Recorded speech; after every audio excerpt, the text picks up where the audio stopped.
रेखा अग्रवाल जी, बदले की ऐसी कार्रवाई आपने कभी देखी है? बदला वो भी एक महिला से, बदला वो भी एक एक्टर से, और वो ले सत्ताधारी पार्टी। बहुत ही जो गलत हुआ दीपक जी, कानून के सामने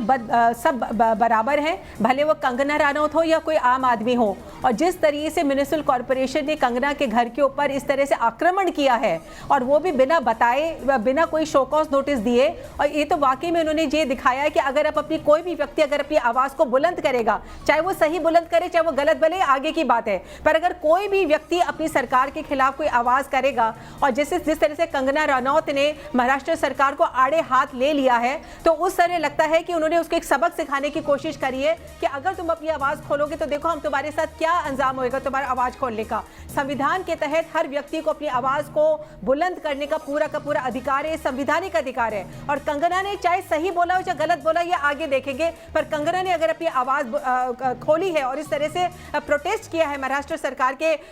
जो जिस तरह के संजय राउत ने जिस तरह के गलत बयान करे थे, वो भी महिलाओं के खिलाफ करे थे, बहुत ही शर्म की बात है, बहुत अफसोसजनक बात है। और कंगना रनौत के घर के ऊपर इस तरह से हमला करना, उसके दफ्तर पे हमला करना, जबकि केस अभी कोर्ट के अंदर पेंडिंग है, ये बिल्कुल ये दिखाता है कि उन्होंने सोचा है कि कानून की तो धज्जियां उड़ाएंगे, बाद में देखेंगे कि कोर्ट में क्या होता है। आज तो हम अपने जो मंसूबे हैं उनको अंजाम कर ही देते हैं, बाद में देखी जाएगी। इस ये गैर कानूनी काम हुआ है।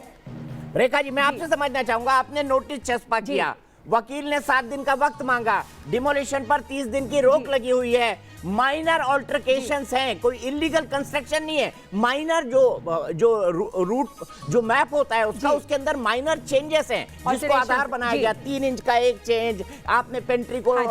जो है वो लॉबी में बदल दिया, आपने टॉयलेट को स्टोर रूम की तरह इस्तेमाल कर दिया। मैं जानना चाहूंगा कि क्या कानून के हिसाब से ऐसी तुरंत तोड़ने की कार्रवाई की जाती है, या वक्त भी दिया जाता है कि आप तोड़ लें, हम आपको 7 दिन देते हैं, 15 दिन देते हैं? बीएमसी क्या इस तरह की कार्रवाई कर सकती है मनमानी ढंग से? जी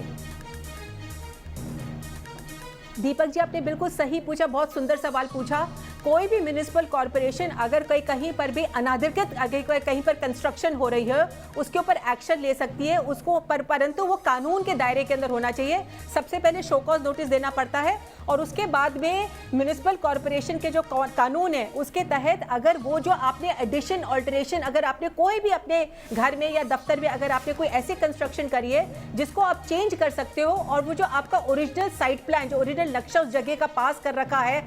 म्युनिसिपल कॉर्पोरेशन ने, उसके तहत अगर आपने किसी नक्शे को, अगर फर्ज करिए कि आपने नक्शे के खिलाफ आपने कोई कंस्ट्रक्शन करी है, परंतु वो कंपाउंडेबल लिमिट के अंदर है। कंपाउंडेबल लिमिट वो होती है जिसके अंदर आपको थोड़ा सा फाइन देना पड़ता है, परंतु जो चीज आपने गलत करी है उसको आप वापस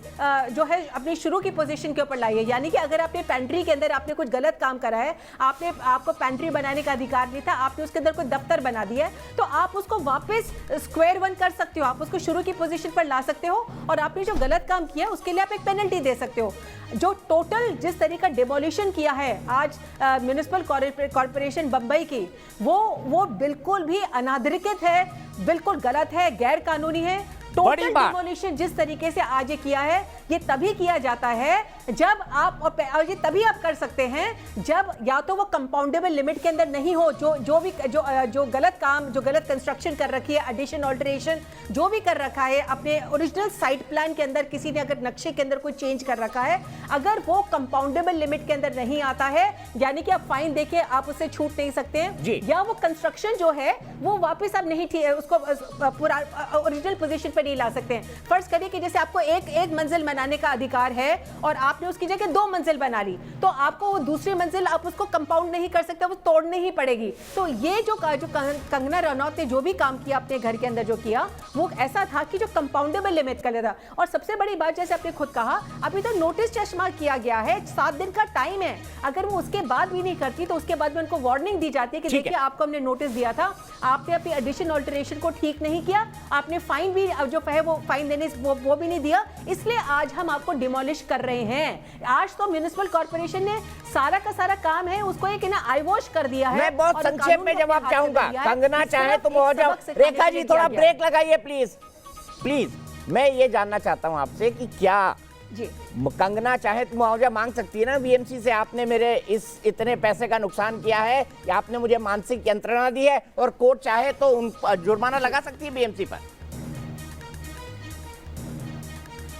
बिल्कुल लगा सकती है। अगर कोर्ट इस नतीजे पे पहुंचती है कि बीएमसी ने अपनी मनमानी करी है, तो जो भी तरह का नुकसान हुआ है, शारीरिक, मानसिक, फाइनेंशियल, आर्थिक, जो भी तरह का नुकसान हुआ है, जो भी प्रताड़ना हुई है, उसके लिए उनको डैमेजेस देने पड़ेंगे, बीएमसी को उनको कॉम्पनसेशन देनी पड़ेगी, उनको मुआवजा देना पड़ेगा, जो भी कोर्ट इसके अंदर तय करती है। बिल्कुल। तो कंगना अगर चाहे तो, रेखा जी ने बताया, पहली बात, जो काम बीएमसी ने किया है वो पूरी तरह से इलीगल है। किसी के घर पर डिमोलिशन की या अवैध कंस्ट्रक्शन को तोड़ने की कार्रवाई ऐसे तुरंत फुरत सर पर बैठकर नहीं की जाती है। अगर किसी ने इलीगल कंस्ट्रक्शन, यहाँ इलीगल कंस्ट्रक्शन नहीं है, यहाँ पर जो मेन साइट प्लान है उसको माइनर चेंजेस किए गए हैं 3 इंच या 4 इंच के, और ऐसा शायद मुंबई में कोई घर नहीं होगा या देश के अंदर शायद ही ऐसे कम ही घर हों जिनके अंदर इस तरह के मेन जो नक्शा होता है, जिसको हम नक्शा बीएमसी को जमा करते हैं म्युनिसिपल कॉर्पोरेशन में, उसमें थोड़े बहुत चेंजेस हर घर के अंदर होते हैं। तो इस तरह से बाइबल और कानून बनाकर उसको तोड़ देना, रेखा जी ने साफ कहा, ये टोटल गलत है।